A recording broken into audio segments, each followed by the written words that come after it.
So hello everyone, welcome to our YouTube channel. और अभी हम लोग आज डिस्कस करेंगे जो आपके अंडर ग्रेजुएट का एग्ज़ाम हुआ है 2 सितंबर का, शिफ्ट 2 का जो एग्ज़ाम हुआ है उसके बारे में। तो शिफ्ट 2 के बारे में यहाँ पर बात करेंगे। और मैं बता दूँ, ये जो क्वेश्चंस हैं ये आप लोगों ने शेयर किए हैं तो एकदम ऑथेंटिक हैं।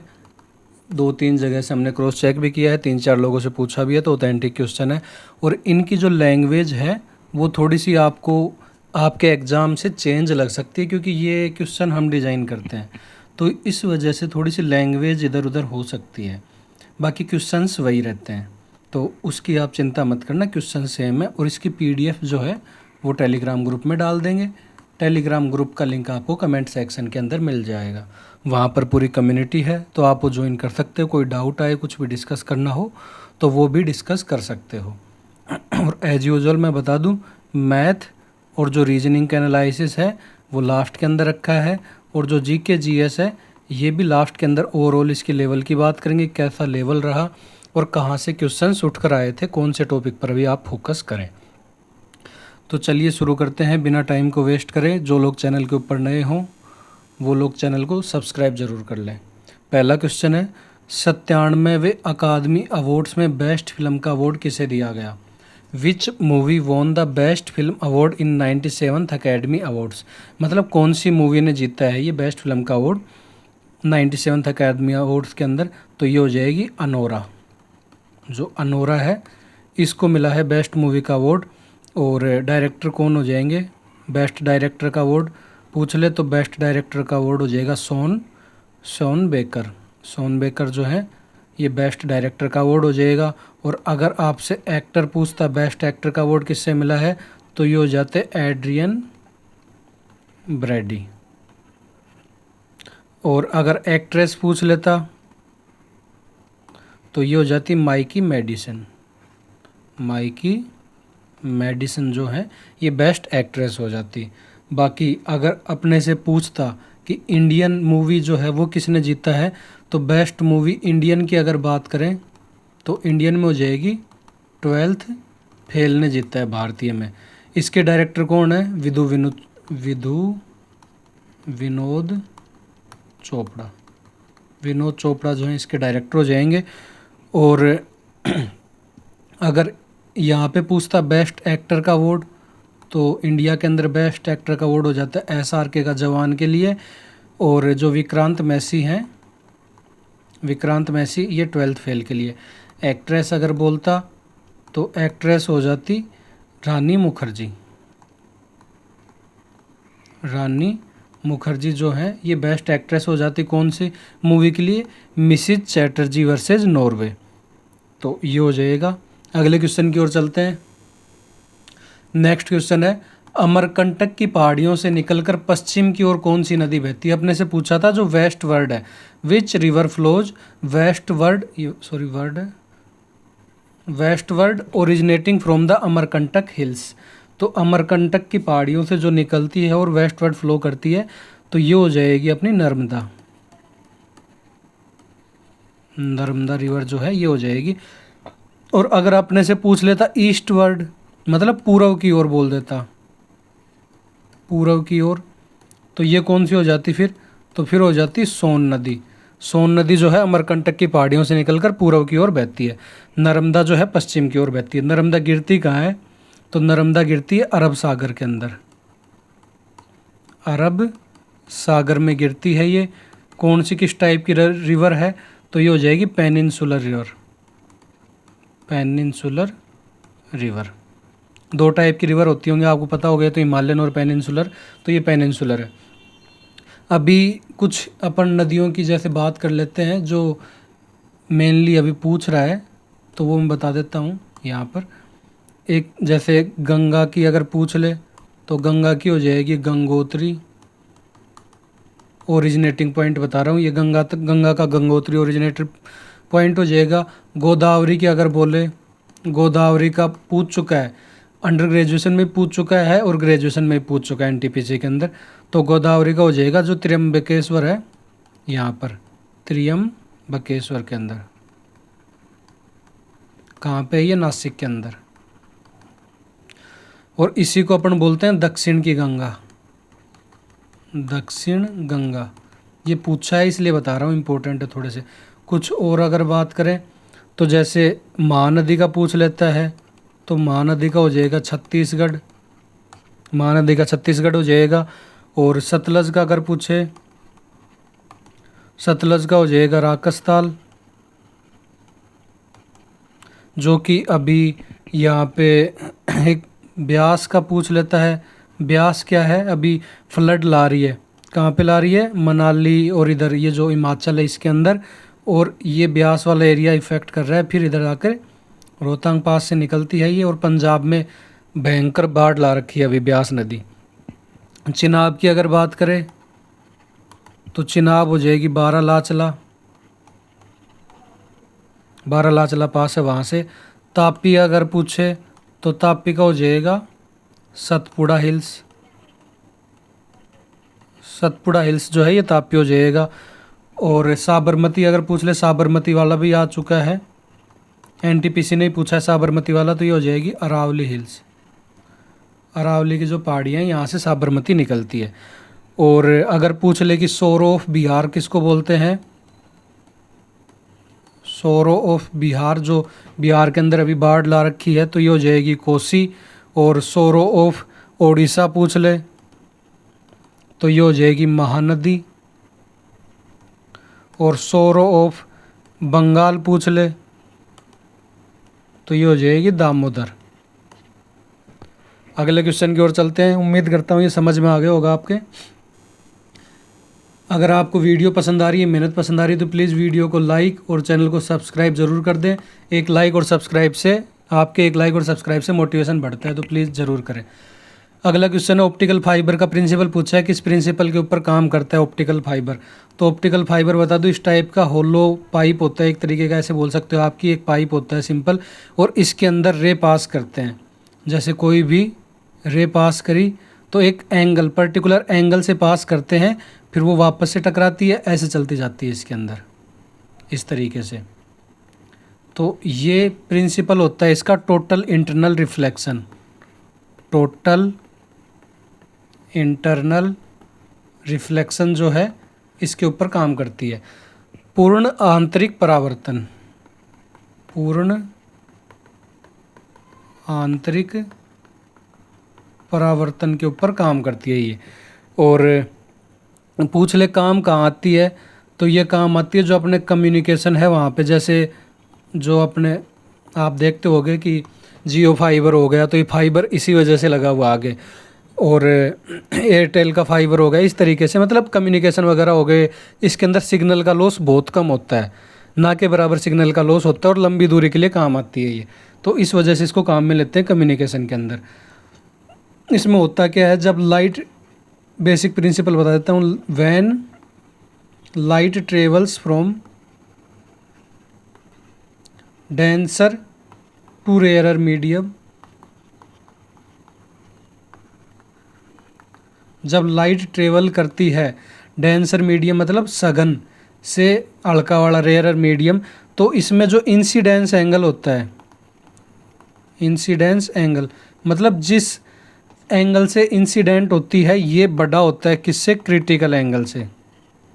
क्रिटिकल एंगल जो है इससे बड़ा होगा इंसिडेंस एंगल। इस तरीके से इसको इसके ऊपर स्ट्राइक करवाया जाता है यहाँ पर। ये एक तरीके का होलो पाइप होता है। अगले क्वेश्चन की ओर चलते हैं। नेक्स्ट क्वेश्चन है, त्रिपक्षीय संघर्ष में कौन कौन शामिल थे। Who were the main participants in the tripartite struggle. तो ये मैं बता दूं, शायद आपसे ये पूछा था कि नहीं शामिल थे, तो जो शामिल थे वो बता देता हूँ, बाकी आप क्वेश्चन कमेंट करके बता देना कि नहीं पूछा था या शामिल थे पूछा था। तो इसके अंदर शामिल कौन कौन से थे, तो शामिल थे इसके अंदर पाल, राष्ट्रकूट और गुर्जर प्रतिहार। गुर्जर प्रतिहार जो है ये तीनों शामिल थे, इनके बीच में हुआ था। ये किस बात को लेकर हुआ था, तो ये हुआ था कन्नौज पर अधिकार जमाने के लिए, कि कन्नौज पर कौन अपना अधिकार जमाता है। गुर्जर प्रतिहार की साइड से कौन आया था, तो इनकी साइड से आया था वत्सराज। राष्ट्रकूट की साइड से कौन आया था, ध्रुव। और पाल से पूछ ले तो ये हो जाएगा धर्मपाल। ये पाल की साइड से।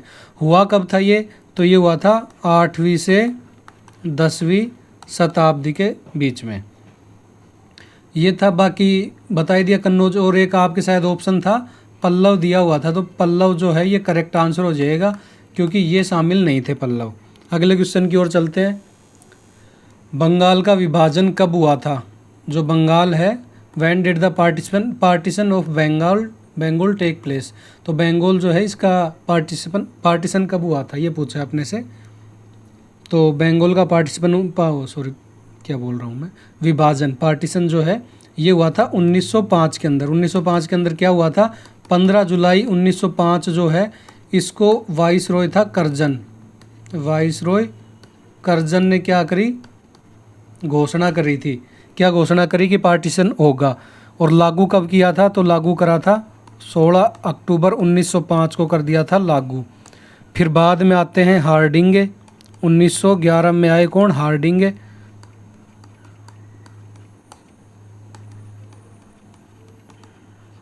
इन्होंने बोला कि ये कैंसिल करता हूँ मैं, इन्होंने वापस ले लिया जो ये पार्टीशन किया था ये वापस ले लिया।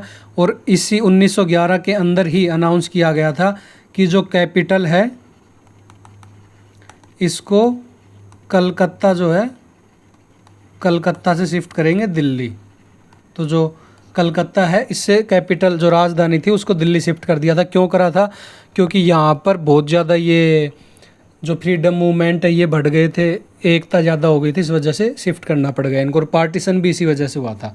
जो बंगाल वाला पार्टीशन है ये इस वजह से ही हुआ था क्योंकि वहाँ पर जो ये फ्रीडम मूवमेंट्स बहुत ज़्यादा हो रहे थे, तो इसको कम करने के लिए इन्होंने पार्टीशन किया था। अगले क्वेश्चन पर चलने से पहले बता दो, अगर आपको वीडियो पसंद आ रही है, हमारी मेहनत पसंद आ रही है, तो प्लीज़ चैनल को सब्सक्राइब और वीडियो को लाइक ज़रूर कर दें। एक आपका लाइक और सब्सक्राइब जो है वो हमें मोटिवेशन देता है और ये सारी मेहनत आपके लिए करी जाती है। तो आप एक लाइक और सब्सक्राइब करके हौसला बढ़ा सकते हैं। तो प्लीज़ लाइक शेयर और करें अपने दोस्तों के साथ जो एग्ज़ाम देकर आए हैं। और इसकी PDF टेलीग्राम ग्रुप में डाल दी जाएगी।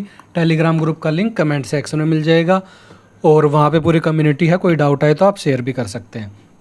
अगला क्वेश्चन है, when was the Gandhi Irwin pact carried out? जो गांधी इरविन का समझौता था वो कब हुआ था? तो ये हुआ था 5 मार्च 1931 को हुआ था। 5 मार्च 1931 को। कहाँ पे हुआ था? लंदन में हुआ था। लंदन में हुआ था। अगले क्वेश्चन की ओर चलते हैं। निम्नलिखित में से किस में नागरिकता का प्रावधान नहीं है? ऑप्शन दिए हुए थे आपके, पंजीकरण, वंश और गोद लेना, किसी को गोद लेना। तो ये जो है इसमें नहीं है प्रावधान गोद लेने में, तो ये अपना करेक्ट आंसर हो जाएगा, बाकी ये रॉन्ग हो जाएंगे। अगले क्वेश्चन की ओर चलते हैं। अगला क्वेश्चन है, भारतीय संविधान की किस अनुसूची में दल बदल विरोधी कानून दिया गया है? Anti defection law is given in which schedule of Indian constitution? मतलब हुआ क्या था, ये क्यों लाना पड़ा, इसकी बेसिक जो नींव है वो बता देता हूँ आपको। काफ़ी लोग क्या करते थे कि पार्टी के नाम से या जो भी है उससे जीत गए, फिर बाद में वो पार्टी को स्विच कर लेते थे दूसरी पार्टी में चले जाते जहाँ ज़्यादा फ़ायदा दिखता। तो इस वजह से इसको लाया गया था कि वो पार्टी स्विच ना करें। दल बदल विरोधी कानून इसलिए था। हरियाणा के एक वो थे, उनका नाम पड़ गया था आयाराम गयाराम, इसी वजह से आयाराम गयाराम पड़ा था क्योंकि उन्होंने 3-4 बार बदली। और कहावत भी है आयाराम गयाराम हरियाणा के अंदर आज भी, तो उसी के ऊपर है ये। तो एंटी डिफेक्शन लॉ की बात करते हैं, ये दिया हुआ है 10th शेड्यूल जो है 10वीं अनुसूची, इसके अंदर दिया हुआ है। कौन से अमेंडमेंट से ऐड किया था? तो ये 52nd कॉन्स्टिट्यूशनल अमेंडमेंट हुआ था 1985 के अंदर, उससे ऐड करा था। और ये मैं आपको बहुत बार करवा भी चुका हूँ, ये सारे के सारे समझाता हूँ हर बार जब भी ये क्वेश्चन आता है कि हम इसको याद रखते हैं, टीयर्स ऑफ ओल्ड PM, ऐसे याद रखते हैं। टी से क्या हो जाएगा? टेरिटोरी, ई से हो जाएगा एमोलमेंट, ए से हो जाएगा अफर्मेशन एंड ओथ, आर से हो जाएगा राज्यसभा, एस से हो जाएगा स्केड्यूल्ड एरिया, ओ से हो जाएगा अदर स्केड्यूल्ड एरिया, एफ से फेडरल प्रोविजन, ओ से हो जाएगा ऑफिशियल लैंग्वेज, एल से हो जाएगा लैंड प्रोविजन, डी से डिफेक्शन जो अभी हमने डिस्कस किया, पी से पंचायत, एम से म्यूनिसिपैलिटी। तो ये हो जाते हैं। अगले क्वेश्चन की ओर चलते हैं। अगला क्वेश्चन है हिंद महासागर में कौन सा अभ्यास हुआ? Which naval exercise was conducted in the Indian Ocean? तो ये हो जाएगी ट्रोपैक्स। जो ट्रोपैक्स है ये हुई थी, कब हुई थी इसके फुल फॉर्म बता देता हूँ। Theatre level operational readiness exercise, ये हुई थी। अगले क्वेश्चन की ओर चलते हैं। तमिल लैंग्वेज के बाद में भारत सरकार ने वर्ष 2005 में किस भाषा को शास्त्रीय भाषा का दर्जा दिया? मतलब जो अपनी आपको पता होगा अभी करंट के अंदर कितनी है, टोटल 11 शास्त्रीय भाषाएं हैं टोटल। अगर पूछे क्लासिकल लैंग्वेज है ये, इंग्लिश मीडियम वालों के लिए बता दूं, क्लासिकल लैंग्वेज है। क्लासिकल लैंग्वेज पूछी थी, मतलब इंग्लिश के अंदर बताता हूँ। Which language is added after Tamil? Tamil के बाद में पूछिए कौन सी लैंग्वेज ऐड की गई थी क्लासिकल लैंग्वेज के अंदर। तो टोटल तो 11 हो ही गई, और ये ऐड करी गई थी संस्कृत। जो संस्कृत है ये ऐड करी गई थी, कब करी थी? ये भी 2005 में ही ऐड करी थी। 2008 में कौन कौन सी करी थी? तो 2008 में करी थी तेलुगु और कन्नड़ा, ये 2008 में करी थी। 2013 की बात करें तो ये करी थी मलयालम, और 2014 में करी थी ओडिया। अभी रिसेंट में फारसी ऐड करी है। और अगर अपने से पूछ लेता, ये मैं डिस्कस कर लेता हूँ एक बार, अगर ये पूछता कि कौन से जो इसके अंदर दिया हुआ है स्केड्यूल के अंदर, स्केड्यूल पूछ लेता, जो ये है लैंग्वेज वाला कौन सा स्केड्यूल है, तो ये हमने अभी जस्ट ऊपर डिस्कस किया है। तो ये हो जाएगा यहाँ डिस्कस किया था ना हमने, हाँ, तो पहला ये, दूसरा ये, तीसरा, चौथा, पांचवा, छठवां, सातवां, आठवां। तो 8वें के अंदर दी हुई है, पहले कितनी थी 14, अभी कितनी हो गई 22। ये मैं यहाँ बता देता हूँ एक बार। जो ऑफिशियल लैंग्वेज हैं पहले थी 14, अभी हो गई हैं 22, करंट के अंदर 22 है। और 21वें से ऐड करी थी सिंधी। कब हुआ था ये पूछ ले तो 1967 में हुआ था, ये पूछ चुका है, बहुत इंपॉर्टेंट है, ये पूछा है, बार बार क्वेश्चन आ रहा है इसलिए बता रहा हूँ। 71 जो 1992 में हुआ था, इससे कौन सी ऐड करी थी? तो ये अपनी याद रखते हैं, कोंकणी, मणिपुरी और नेपाली, KMN से। कोंकणी, मणिपुरी और नेपाली। ये पूछता क्या है कि 1992 वो 71वां कब हुआ था, इससे कौन कौन सी ऐड करी? तो 1992 में हुआ था, 21वां 1967 में हुआ था, और एक और जो 92nd हुआ था 2003 में, कॉन्स्टिट्यूशनल अमेंडमेंट। तो इससे करी थी बोडो, डोगरी, सैंथली और मैथिली, ये करी थी 92वां जो हुआ था 2003 के अंदर, इससे। अब क्वेश्चन की ओर चलते हैं। इस क्वेश्चन पर चलने से पहले बता दो, अगर आपको वीडियो पसंद आ रही हो तो प्लीज़ वीडियो को लाइक और चैनल को सब्सक्राइब जरूर कर दें, और कमेंट करके बताएं आपका एग्ज़ाम कैसा गया, आपको वीडियो कैसी लगी। विजेंद्र गुप्ता किस क्षेत्र से विधायक हैं? अपने से जो एरिया है, किस कॉन्स्टिट्यूएंसी पूछी थी उनसे, कौन से कॉन्स्टिट्यूएंसी से हैं? तो ये हो जाएगा उनका रोहिणी। जो रोहिणी है, रोहिणी कॉन्स्टिट्यूएंसी से है, ये बीजेपी के हैं, पार्टी अगर पूछ ले तो बीजेपी के हैं। और किस लिए ये अभी चर्चा के अंदर है? क्योंकि अभी इनको 24 फरवरी 2025 को दिल्ली विधानसभा का अध्यक्ष चुना गया है। दिल्ली विधानसभा का अध्यक्ष चुना गया, तो इस वजह से ये थोड़े से चर्चा में है। आगे चलते हैं। एक क्वेश्चन आया था DNA से, अभी एग्जैक्ट क्वेश्चन नहीं पता चला क्या था DNA से। तो DNA DNA double helical structure होती है इसकी, डबल हेलिकल स्ट्रक्चर। अभी एग्जैक्ट क्वेश्चन नहीं पता मेरे को क्या था, तो ये आप कमेंट करके बता देना DNA से क्वेश्चन क्या था। और जो ओवरऑल बात करें अपन साइंस से कितने क्वेश्चन देखने को मिले, तो साइंस से अपने को 3 क्वेश्चन देखने को मिले हैं। और करंट अफेयर्स की अगर बात करें तो करंट अफेयर्स से अपने को 7 से 8 क्वेश्चन देखने को मिले हैं। और एक क्वेश्चन देखने को मिला है स्कीम से, जो योजना है यहाँ से एक क्वेश्चन देखने को मिला है। क्वेश्चन नहीं पता चल पाया क्या क्वेश्चन था, तो आप कमेंट करके बता देना।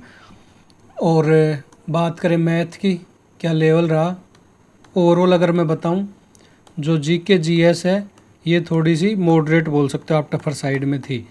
मैथ भी थोड़ी सी मॉडरेट थी, इजी तो नहीं बोल सकते, थोड़ी लेंदी थी। रीजनिंग आप बोल सकते हो इजी थी। तो ओवरऑल अगर बात करें तो मॉडरेट था पेपर। मैथ अगर बताऊं मैं आपको, तो मैथ में परसेंटेज से देखने को मिले हैं 2 क्वेश्चन के आसपास। जो CI SI है यहाँ से देखने को मिले हैं 2 से 3 क्वेश्चन। सिंप्लीफिकेशन है यहाँ से देखने को मिले हैं 2 से 3 क्वेश्चन। और टाइम एंड वर्क से देखने को मिले हैं 1 से 2 क्वेश्चन। प्रॉफिट और जो लॉस है यहाँ से देखने को मिले हैं 2 क्वेश्चन। टाइम स्पीड और डिस्टेंस जो है यहाँ से देखने को मिले 2 क्वेश्चन। ट्रिग्नो से 1 क्वेश्चन देखने को मिला है। 1 क्वेश्चन जो है ये ट्रिग्नो से देखने को मिला है। बात करें रीजनिंग की, तो रीजनिंग के अंदर वही पैटर्न, कुछ भी चेंज नहीं किया, मैथ रीजनिंग में सेम चल रहा है। सिटिंग अरेंजमेंट जो है यहाँ से 4 से 5 क्वेश्चन। नंबर सीरीज से 2 से 3 क्वेश्चन जो है नंबर सीरीज से देखने को मिले हैं। और मैथमेटिकल ऑपरेशन जो होते हैं यहाँ से देखने को मिले हैं 2 से 3 क्वेश्चन। कोडिंग डिकोडिंग जो है यहाँ से देखने को मिले हैं 2 से 3 क्वेश्चन। रीजनिंग ओवरऑल ईजी रही थी। बाकी ओवरऑल अगर बात करें अपन तो मॉडरेट बोल सकते हैं ओवरऑल पेपर का लेवल। और अगर आपको वीडियो पसंद आई हो तो प्लीज़ वीडियो को लाइक और चैनल को सब्सक्राइब ज़रूर करके जाना। जो लोग पेपर देख कर आए हैं उनके साथ, अपने दोस्तों के साथ शेयर ज़रूर कर देना। और कमेंट करके बताना आपको वीडियो कैसी लगी और आपका एग्ज़ाम कैसा गया। अगर आपके कोई डाउट हो तो आप वो टेलीग्राम ग्रुप में पूछ सकते हो, वहाँ हम भी अवेलेबल रहते हैं, ऑनलाइन रहते हैं। और पूरी कम्युनिटी है तो वहाँ डिस्कस भी कर सकते हो। टेलीग्राम ग्रुप का लिंक आपको कमेंट सेक्शन में मिल जाएगा। थैंक यू गाइज, मिलते हैं अगली वीडियो के अंदर। तब तक के लिए जय हिंद, जय भारत, धन्यवाद।